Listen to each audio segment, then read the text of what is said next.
Why couldn't he just forgive? Exactly. So the Bible says that God did it that way so that he could be both. Let me say it and then explain it. So he could be both just and the justifier of the ungodly. My favorite way to illustrate this is by a story. All right. It goes like this. Once upon a time, in a far-off kingdom, there was a king who is known by everyone in the kingdom to be the most just and loving king who had ever lived. But then it was discovered that somebody was stealing from the king's treasury. And so the king, being a just king, he sent out an edict that whenever it was discovered who was stealing from the king's treasury, that person would receive 10 lashes. The theft continued, and so he issued another decree. When it's discovered who's stealing from the king's treasury, it would be 20 lashes. Theft continued, 30 lashes.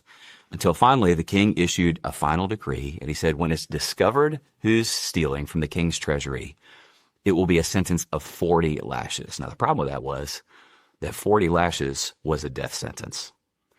And so the theft continued until eventually it was discovered that none other than the king's daughter was the one who was stealing from the treasury. So then a question began to ripple through the kingdom. What would the king do? Some thought he would forgive her, but then how would he be just?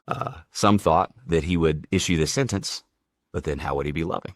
The king sat down and decided, you know what? The sentence is just, the punishment must fall, and so the decree stands.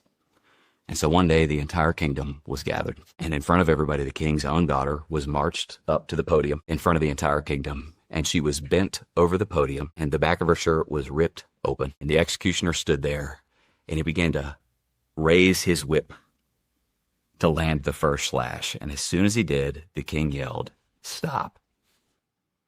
And there was a silence that fell. And the king strode forward, and he took off his own shirt, and he bent over, and he wrapped his body around his own daughter, and looked back up over his shoulder, and he said, "Now hit her." And the executioner objected, and he said, "But king, those lashes, they'll fall on you." And he said, "The sentence must stand. It's just. Hit her." And so 40 lashes fell on the body of the king that protected the body of his daughter, and the king died in the stead of his daughter.